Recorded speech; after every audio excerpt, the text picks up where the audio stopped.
ever since an early age, I've been mad for the sporting clashes and the real great heads-to-heads, and I do see this as the clash more than perhaps even the Gold Cup itself. And it really looks like it's going to happen now, Dave, a week to go, and for many reasons it really looks like being a special occasion. We've seen in the Racing Post today the analysis of the betting experts, and that they've voted 7-6 in favour of Denman. But it just shows you just how close it is. I mean, you couldn't script a better race at this stage. No, I was actually there was a lot of very good comments in that little thing. I read that this morning before I come out, and especially the Corals guy. He's a big Denman fan, and I thought a lot of the observations by those bookmakers were a lot shrewder than those made by the ordinary guys that we've been listening to. So I was a bit disappointed that the bookmakers get it so right. But no, there's a lot of very shrewd little comments in those little paragraphs today, and I'm of a similar ilk. I think that Denman is probably, at the end of the day, you ask yourself. I've always enjoyed betting on two-horse events or head-to-heads, as they say, and I always ask yourself this: if someone said to me, your life depends on it, you pick the winner of the Gold Cup now, and if someone genuinely said that to me, unless it come up real fast, which it won't, your life depends on you name the winner of the Gold Cup, I would take Denman. And Paul Barber wouldn't even think about it, and that's nothing to do with the fact that he owns the horse. That's to do with his lifetime around steeplechases, knowing what the Gold Cup's all around. And I think, like a lot of us, we believe that the Gold Cup at a decent pace isn't really a 3-mile 2 race at all. It's more like 3-mile 3 1/4 at least. And if Kauto can truly stay that, then he's the best I've ever seen. So really, it's a no-lose situation for me. Whereas last year in the Sun Alliance, of course, there was a lot more pressure, and I didn't really enjoy it. I think I'll enjoy it more this year. Well, I want to talk about enjoying the race, because we're about a week away now from the big race. How will the nerves get to you, do you think, Harry? And obviously it's a question you probably can't answer because you haven't been in this position before, but come Gold Cup, 2 minutes before the start, where are you going to watch the race from? Well, hopefully out on the lawn. Paul Barber always watches it 5 pillars down out on the lawn. We're both tall guys, we're both 6'2" at least, so we get a good view out on the lawn. But I'm a bit worried this year because there's going to be so many people there, and you know what it's like on the Friday when it gets really packed in the Gold Cup.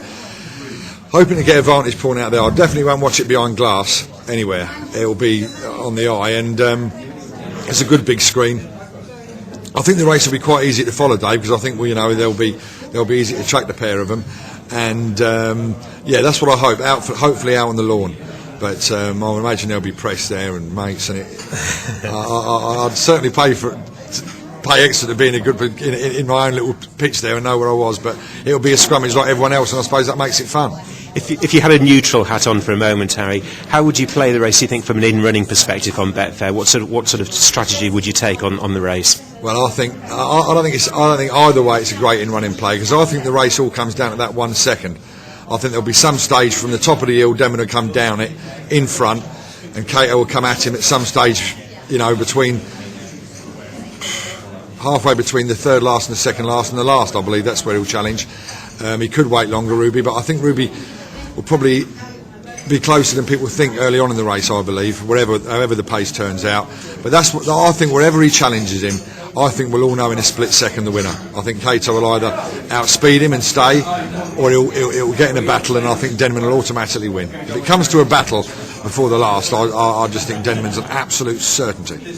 Okay, well, obviously fingers crossed for the Gold Cup this year, but you've already outlined plans looking ahead as far as 2009, including, of course, possibly a crack at the Grand National. Yeah, I mean, it would be, you've got to look forward. I mean, I've never really... We've planned Denman meticulously, obviously, with a campaign to try and win the Gold Cup, and there was a lot of fun doing it, the various debates about the Hennessy or whatever, and it's been fun being a part of it, but, there's no harm in looking forward, and I thought the Hennessy win had all the stamp of a Grand National type horse, and I was cagely mentioning it to Barber, hoping maybe 2010 he'll have a crack, but all the green lights from Paul Barber, and it really looks like whatever happens next week, we might have a crack next year. And certainly, if we do get beat by Kauto, and we certainly feel we stay well, which we're sure of, that could even end up the number one target. It actually feels just like the few days before a general election at the moment. We've got all the different all the opinion polls, obviously been the Betfair exchange, we've got the press interviews and everything, which is great for racing, and it gets it off the racing pages into the main parts of the paper. Do you think come the day, do you think the press will come down on the side of Denman and could even go a favourite in the big race? No, I think it'll have to for Denman to be favourite, it'll have to become really soft, I think, and I don't think that'll happen. I think the weather forecast is changeable, but the drainage is so good at Cheltenham. I see the ground being good to soft probably. The big favourite now would be, say, good to soft ground, good to soft ground. And I think Kauto will have to be favourite. You have to allow for the fact this is such a big race. There's going to be thousands and thousands of people betting on this. And, Paul Nicholls is strongly in Kauto Star's camp. Ruby Walsh is strongly in, and there's obviously picked Kauto Star. So it's going to really take a hell of a lot of money and weight of thought to move him through. And he's the champion.